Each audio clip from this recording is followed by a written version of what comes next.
Shalom, Horas Madihita. Selamat pagi saudara-saudara yang dikasihi Tuhan Yesus Kristus. Selamat beribadah pada pagi hari ini. Baik kita yang mau memulai aktivitas atau kita sudah melakukan aktivitas kita. Kita bernyanyi dari buku Wende nomor 192 ayat 1.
Kasih karunia bagi kamu dan damai sejahtera dari Allah Bapa serta anaknya Tuhan Yesus Kristus.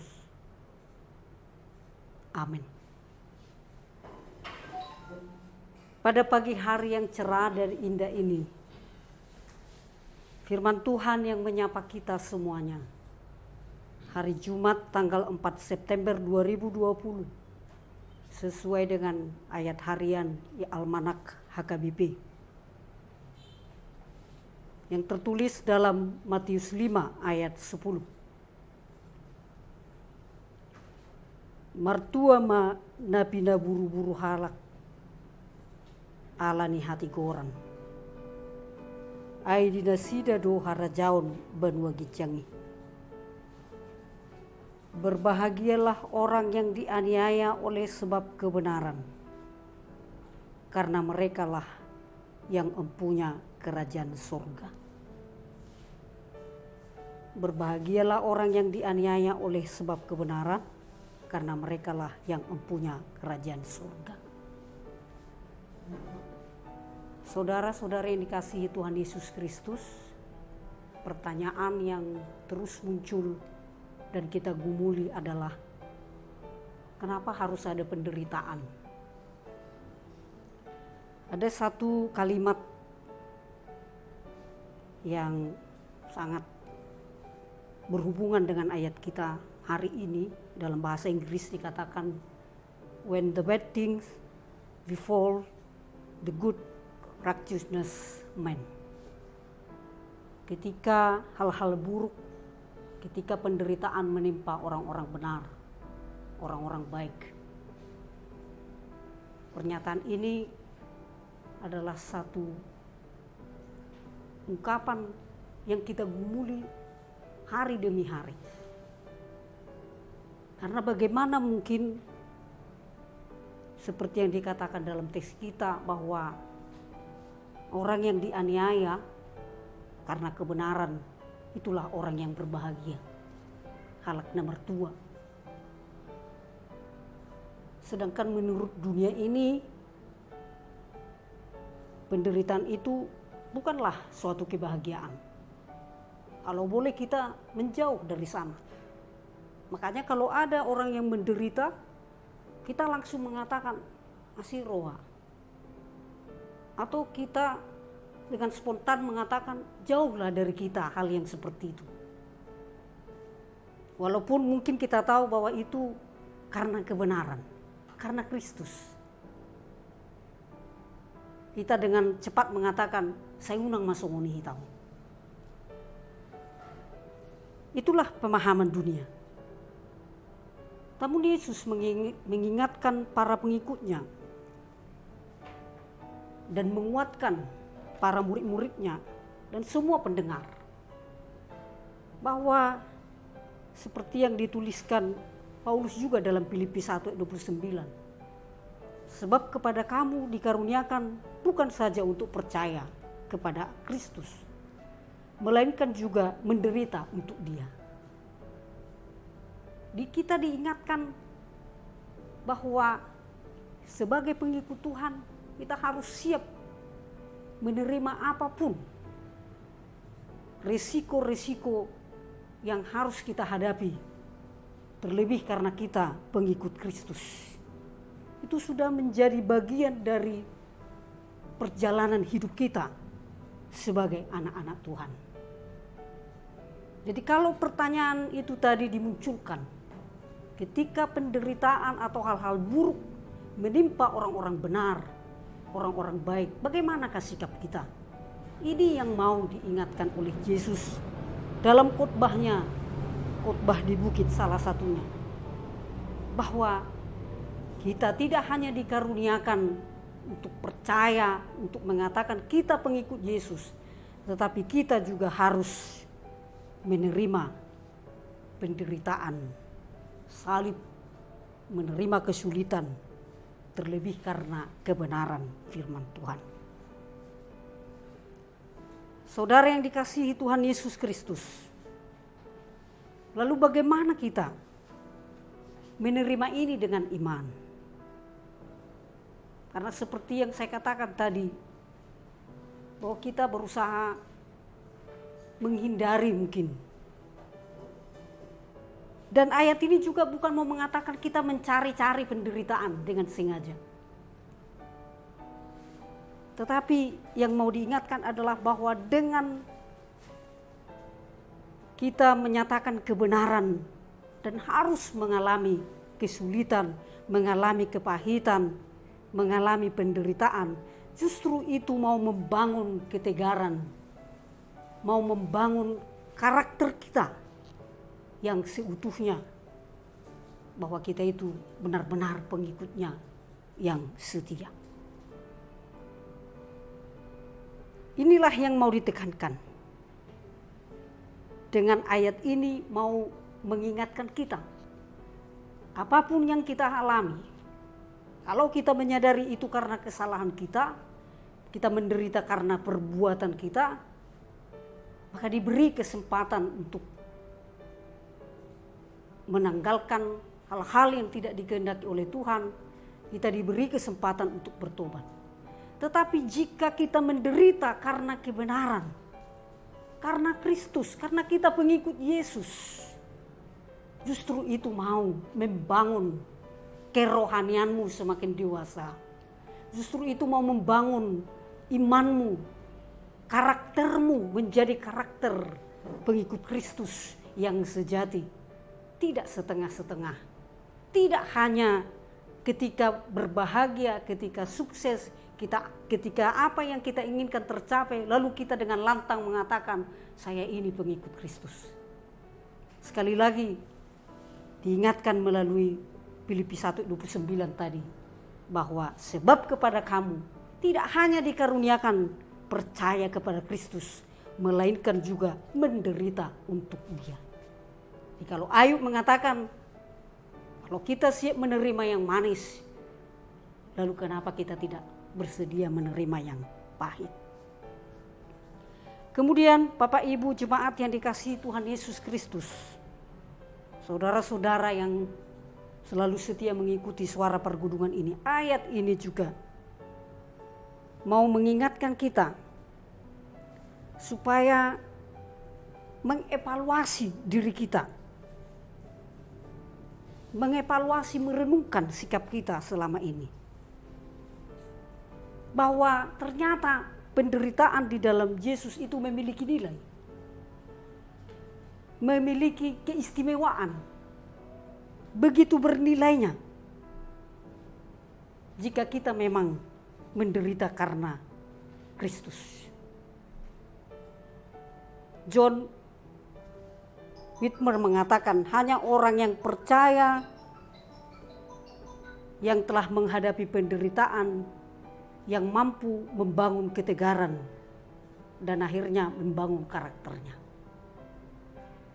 Jadi ini menjadi evaluasi juga bagi kita. Bagaimana penilaian kita kepada tantangan yang kita hadapi, penderitaan yang kita hadapi. Apakah itu karena perbuatan kita atau karena kita berjalan di dalam kebenaran? Yang pasti penderitaan, penganiayaan karena memberitakan kebenaran itu bernilai sekali. Itu sangat bernilai sekali. Jadi bersukacitalah katanya. Terlebih kalau penderitaan itu kita terima karena kita setia beribadah kepada Tuhan. Dalam 2 Timotius 3 ayat 12 dikatakan, setiap orang yang mau beribadah akan menderita aniaya. Ini sangat tajam sekali bahwa ternyata untuk beribadah itu membutuhkan hal yang sangat komit, yang sungguh-sungguh. Bahkan kadang kita menderita. Jadi ini adalah suatu hal yang luar biasa bagi kita pada pagi hari ini. Bahwa sekalipun orang-orang Kristen atau anak-anak Tuhan mengalami penganiayaan dan penderitaan yang dihadapinya. Satu tadi itu membangun rohaninya, membangun karakternya, kemudian melatih dirinya menjadi manusia yang beribadah, yang setia kepadanya. Maka saudara-saudari yang dikasihi Tuhan Yesus Kristus, kembali saya katakan kita tidak mau mencari-cari penderitaan dengan sengaja, bukan supaya kita berbahagia. Tetapi sebagai pengikut Tuhan, apapun dan bagaimanapun dan kapanpun itu, tantangan pasti kita hadapi. Terlebih ketika kita menyatakan kebenaran. Tapi tidak ada hal yang sia-sia, karena semuanya bernilai, memberikan keistimewaan bagi kita menjadi manusia yang taat, yang tangguh menghadapi suka duka kehidupan. Jadi kalaupun ada pertanyaan sekali lagi, when the bad things befall the good righteousness man, ketika hal-hal buruk penderitaan menimpa orang-orang benar, bagaimanakah sikapnya? Tetaplah beribadah, tetaplah setia. Lihatlah, itu akan menghasilkan karakter yang unggul bagimu, bagi keluargamu. Kalau sekarang kita masih harus menangis karena hal-hal yang menimpa kita padahal itu tidak kita lakukan, ada tuduhan-tuduhan yang tidak benar bagimu, bagi kita, padahal itu tidak benar, atau saat ini kita menderita dan dikejar-kejar oleh bayangan rasa salah, rasa takut karena kesalahan kita. Waktunya kita berpaling kepada Tuhan. Waktunya kita bertobat.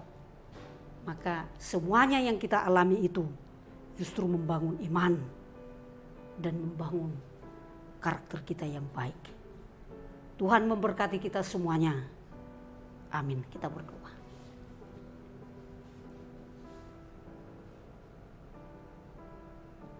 Roh Kudus mulah yang menolong kami, mencerahkan pemahaman kami, iman kami tentang bagaimana hidup berbahagia di hadapan-Mu. Bukan ukuran dunia ini, tetapi justru ketika kami siap menghadapi, menerima segala konsekuensi karena kami pengikut-Mu, maka hal-hal yang baik, karakter unggul, kedewasaan rohani kami akan terbangun. Dalam suka duka kehidupan kami Tuhan, biarlah kami tetap bersandar kepadamu. Ada banyak orang, keluarga, gereja yang sekarang dalam keadaan menderita karena kebenaran, memperjuangkan keadilan. Tolong Tuhan supaya mereka tetap setia di dalam imannya, tetap teguh. Sehingga ketika pertanyaan-pertanyaan muncul di dalam diri kami, mengapa ini harus terjadi bagi kami? Padahal kami tidak melakukan apa yang tidak dikehendaki oleh Tuhan. Justru membawa kami kepada perenungan akan kebesaran-Mu, akan kuasa-Mu. Itulah yang kami andalkan. Berkatilah seluruh jemaat-Mu Tuhan, dimanapun mereka berada. Apapun yang dihadapi, tetap nama Tuhan yang dipermuliakan. Berkatilah gereja-Mu HKBP Pekanbaru ini dalam semua pelayanannya, agar kami para hamba-hamba-Mu, para pelayan-Mu, tetap setia dalam tugas kami dengan mengandalkan kekuatan daripada Roh Kudus. Orang tua, saudara kami, anak-anak yang Tuhan karuniakan, terlebih anak-anak kami yang dalam pendidikan, berikan hikmat kepada mereka untuk mencapai cita-cita mereka. Ampuni dosa kami Tuhan. Hanya di dalam Yesus Kristus yang telah memenangkan salib itu, kami berdoa dan bersyukur. Amin.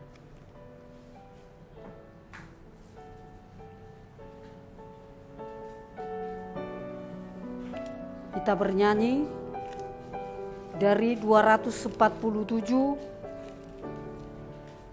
ayat 4. 247 ayat 4.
Marilah kita bersama-sama dalam doa Bapa kami. Bapa kami yang di surga, dikuduskanlah nama-Mu, datanglah kerajaan-Mu, jadilah kehendak-Mu di bumi seperti di surga. Berikanlah kami pada hari ini makanan kami yang secukupnya, dan ampunilah kami akan kesalahan kami, seperti kami juga telah mengampuni orang yang bersalah kepada kami. Dan janganlah membawa kami ke dalam percobaan, tetapi lepaskanlah kami daripada yang jahat. Karena Engkau yang mempunyai kerajaan dan kuasa dan kemuliaan sampai selama-lamanya. Amin. Anugerah dari Tuhan Yesus Kristus, kasih dari Allah Bapa, serta persekutuan dengan Roh Kudus, kiranya menyertai kamu sekalian.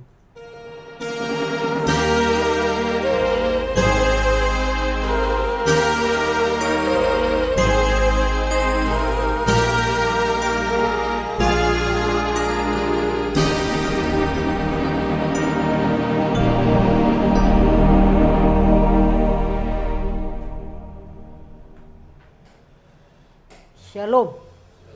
Horas Madihita.